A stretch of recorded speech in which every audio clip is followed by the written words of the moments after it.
I'll tell you why I enjoy being a part of this show. And hello, you're watching Liquid Lunch on Biz TV. I'm Frank Moreno. John Tobacco is currently in the mix of mixing up a couple of martinis. That's because everywhere else you go to in the world of cable news, almost everywhere else, a couple of exceptions, they turn the world into a cartoon professional wrestling match, which is the good guys are on that side, the bad guys are on this side. Well, not on this show, because you know why?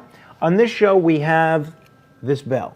And every time John, or in my case, or in the case of us today, me, rings this bell, it signifies a nonpartisan, a tripartisan, a bipartisan area of broad agreement. And the bottom line is, as much as you watch the media and you think everyone is so polarized and nobody agrees on what day of the week it is, there are a lot of key things that Americans agree on. But just as important, there are a lot of different things that we see the world differently on.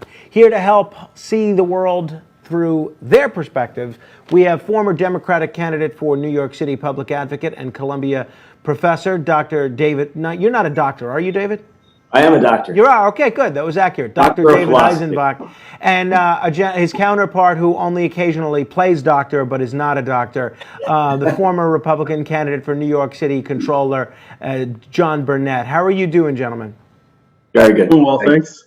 All right, so let's begin with the president's tweet yesterday, which people are still talking about. The governor was in a rage over. The president basically implied that the 75-year-old man in Buffalo that was shoved by police and got a concussion may have actually been an Antifa provocateur. Apparently, this is based on some report from One America News.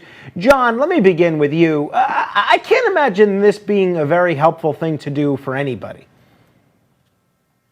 You know, the thing is that ironically, it did cross my mind when I saw him approaching. He was the only person to approach the Buffalo police just before they were about to engage the crowd, the protesters, to get them in compliance with the curfew. However, you know, the thing is, I'm old school.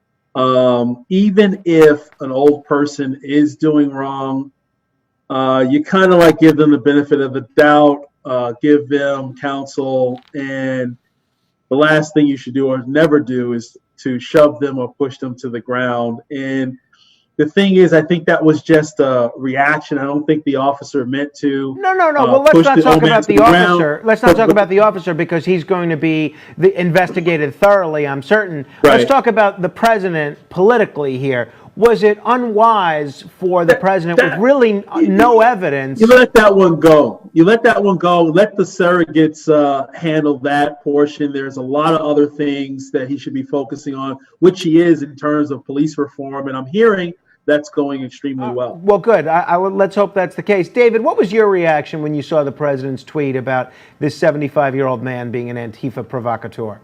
Well, I thought it was insane. I thought it was also dumb politically. It was clearly based on absolutely nothing. And there is no excuse for pushing a 75-year-old to the street. And so those cops should be appropriately punished. David, one of the first bipartisan things we've seen out of Washington, D.C. in quite some time, at least the last decade, was the First Step Act, a bipartisan attempt at criminal justice reform.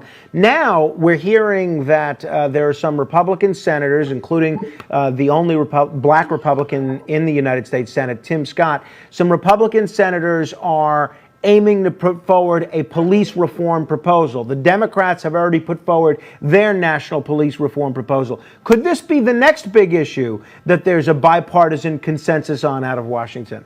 Absolutely. And this is something that Donald Trump should have been running on this whole time because since the beginning of the American Republic, it's in our DNA to be suspicious of police powers. Four of the First Amendments to the Constitution, the 10 First Amendments to the Constitution, Bill of Rights, deal specifically with restricting police powers. So this is it's a sweet spot, and not just the liberals, but the libertarian right are on board for this very much, and it looks like a great bipartisan issue for Democrats and Republicans. So, John, what would a conservative-approved police reform bill look like? What exactly would it change? I think it would look like common sense. I think, for one, a level of transparency. I was reared in financial services, right? So everything was transparent in terms of your professional record, right? And we know that NYPD are the finest on earth on this planet. So, with that said, why wouldn't a police officer's record be made public in terms of transparency? That's number one. Number two, I have friends for over 3 decades. Four of them, three of them are retired. One is still on the force. And, over the 30 years and we were talking and whatnot, they shared a lot of stories. It really comes down to CPR, courtesy, professionalism, and respect. And I think if officers really stay true to that, focus on communication in regular times as well as de-escalation, we'll see a lot less resistance. David. We'll see more compliance. And again, they're not social workers, but if they actually apply CPR and execute, and we have to get back to police discretion. Right. Well, not just run the police department by numbers, but rely on what that police officer John, sees in that police officer's intuition. I want to bring David in here. David, one of the things that I think we can all agree on, based on what John just said, is the issue of transparency. And ironically, this movement to defund the NYPD, one of the first victims of that in L.A. with the $150 million cuts that police department is taking happens to be body cameras.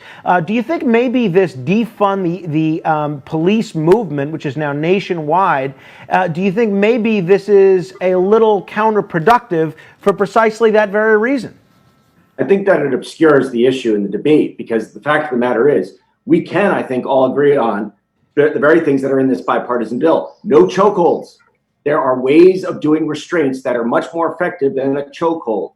Another thing we can all agree on is getting rid of no-knock warrants. When the police have a warrant, they knock and they announce themselves. The reason why Breonna Taylor was murdered by the cops is because they did a no-knock warrant. The cops come bursting through your door and they're yelling, "We're the police, we're the police," right? And you have a gun, right? That can lead to horrible consequences. So you have to knock, and in that way, we can avoid a lot of horrible things like the Breonna. Finally, Taylor. we're seeing a little bit of an uptick in coronavirus cases in Arizona. In New York, we're seeing cases be basically as low as they've been since March. Anthony Fauci says the coronavirus isn't over. David, how concerned are you about the coronavirus at this point, and how concerned should Americans be? Very, because we're seeing the uptick in Texas and Arizona. Places that hadn't been hit hard are now starting to get hit. So this very much worries me. My fear, all of our fear, was that we weren't past this thing, the worst part of it, that the summer was going to come and the rates were going to die down. I fear that that's not going to happen. John, how concerned are you? We have nothing to fear but fear itself. Look, we have to analyze this objectively. We already knew the numbers would tick up. Why? Because of more testing. Doesn't mean that more people are getting it. We just actually are becoming more aware of who has it.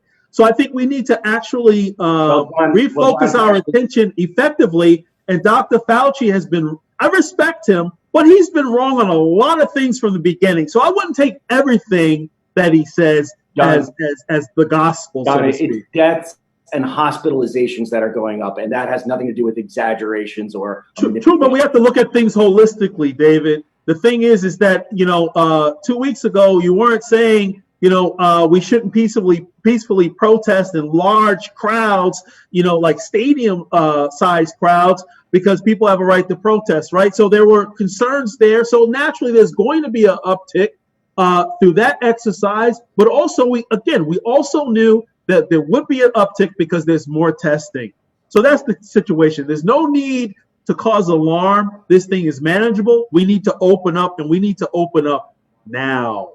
All right. Well, you both said a mouthful there. Hey, in 30 seconds, tell me how much of an impact the Colin Powell pseudo endorsement of Joe Biden is going to have. John, any impact whatsoever? Zero. David, what do you think? Well, looking at the polls, and I know we can't trust polls, Biden, despite the fact that he's been spending the entire campaign in the basement, is actually doing really well. And so the kind of generic Democrat, really not saying much, seems to be doing better than Trump with his crazy tweets. Well, Yeah, but they're saying defund the police and abolish the police. That's going to help Trump over the next few weeks. Gentlemen, I got to leave it there. Guaranteed. Some of us might say the reason Biden's doing well is because he hasn't been seen. Coming up next, John and I will break down the news of the day. You're watching Liquid Lunch on Biz TV.